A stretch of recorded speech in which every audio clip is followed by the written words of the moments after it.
With Season 8 releasing to wide community acclaim, aside from a few outliers, it really does feel like the game's back on track. I've been having a ton of fun playing it, and as I record this now, I wish I was doing just that. With that being said, the update is not perfect, but it's pretty amazing. These issues arise from more balance changes, with one actual minor gripe that I have personally, but for the health of the mode, I really hope Rare patches these things in. So let's get on with the video. So starting with Blunderbombs. Blunderbombs have always been a pillar of high tier play, and let's face it, they're so good. They're an essential tool for winning fights and demoralizing the enemy. However, with the volume of PvP encounters going up, so has the number of people realizing how frustrating they are to play against. I've been queuing in all 3 ship types, and I don't feel like they're egregious on the sloop fights, purely because there's only 1, maybe 2 cannons hitting you at once. You can see in this footage here that we have our pants down and Blunderbombs were still not securing a win for our enemies. But once you get to brigs and galleons, the number of shots per second goes right up, and so does the number of blunder hits you can take. If you didn't know, Blunderbombs will knock people back,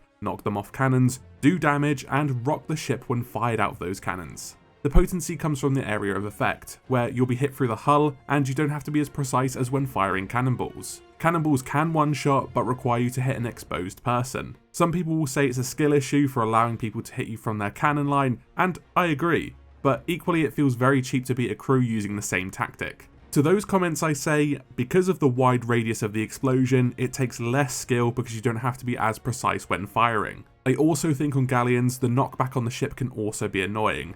It slows down the play when both crews keep knocking each other about and adds an element of randomness. You clearly can't counter it because you have no idea which way the ship will be pushed. Even more annoying is this inconsistency can push ships out of your broadside and their broadside into facing yours, but I suppose that's the risk we can take. It's such a shame too, as blunders are so much fun when using them to board. I'm explicitly saying that blunders shouldn't be nerfed in any way or made super rare like cursed cannonballs. I am saying though that you should not be able to fire them out of cannons anymore, purely because they have become a new crutch after the cursed cannonball nerf. We survived without them for 2 years, we can do it again. Cannonballs can still stop people repairing, raising masts, and shooting at you, but you don't have the area of effect to allow for lazy shooting. Let me know how you guys feel about this down below, I know this one's a contentious topic. After this, let's talk about supplies. With Season 8 being marketed as PvP on demand, there's one thing, other than the matchmaking times, which hurts this. As Sea of Bones takes place in the sphere of adventure, you still need to be well supplied to take advantage of this.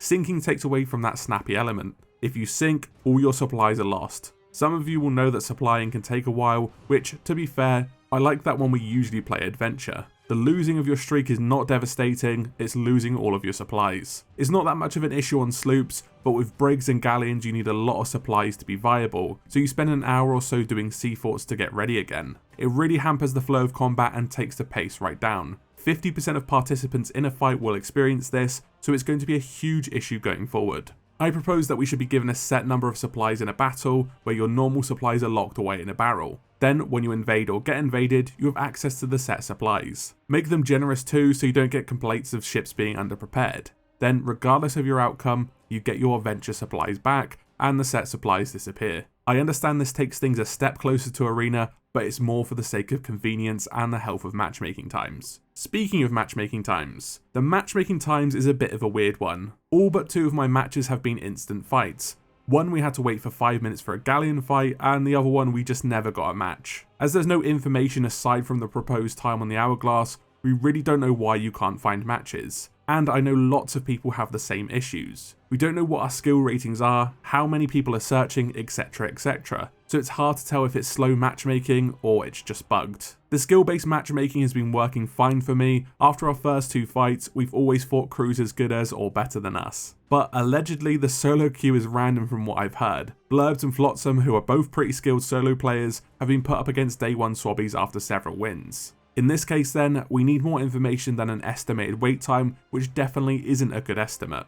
I think Rare is concerned if you give out too much information, players will abuse it. And yet, Sea of Thieves players do. But for the sake of keeping people in the dark, most players are frustrated by this. On another note, I don't want to be waiting 10 minutes for a fight of someone of the same skill. I'd rather a difficult or easy fight than sit in a tunnel. Those parameters need to be relaxed. Maybe they are at a point, but that info isn't related to us at all. All I'm saying guys is just make sure you get these curses as soon as you can. Moving on, let's talk about the battle bounds. Battle bounds were a late addition to Season 8 and a much welcome one.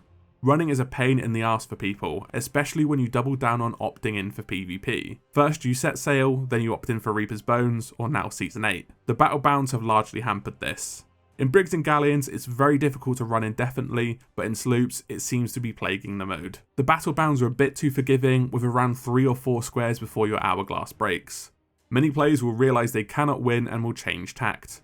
Usually this will involve running and hoping the other player gives up, or just boarding multiple times and hoping to win by camping, although that is a valid strategy. Many have proposed shrinking boundaries, but I think that would really hurt the mode. With that being said, the out of bounds area should be less forgiving. I've not really encountered running outside of people resetting the fight, but we'll see if this gets worse. If you give these weak players an option to cheese a win, they will do it, unfortunately. And speaking of weak players, let's talk about Alliance servers. And strap in pirates, because this is going to be a spicy one. Alliance servers have already managed to get the cheese on because they're too cowardly to get their curses like everyone else. They will alliance up and raise the same faction just to wait for ships to attack them from invasions. They will either do it as the same ship size, so a good galleon can't step in and whack them. There will usually be 3 sloops or a sloop being protected by a larger ship with no allegiance. Then they'll just rush the invader. If you do this, you are the weakest kind of players. The problem really lies with Rare allowing this to fester, and have never publicly condemned them.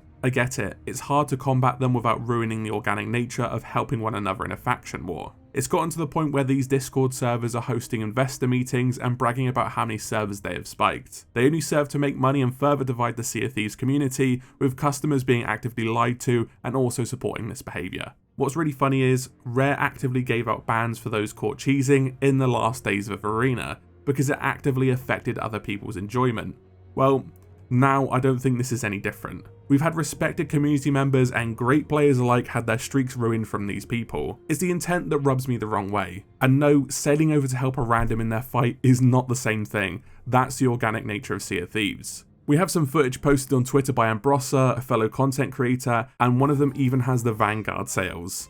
Flameheart wept. If you do this in Season 8, you do not deserve to shake the Pirate Lord's hand or drink from the chalice to receive Captain Flameheart's blessing. I wish all your barrels to be filled with bananas from this day onwards. Season 8 remains the best season yet despite these issues, but Rare should definitely get to tuning this stuff for the health of the mode. Thanks for watching. What issues are you facing with Season 8, apart from the whole PvP thing?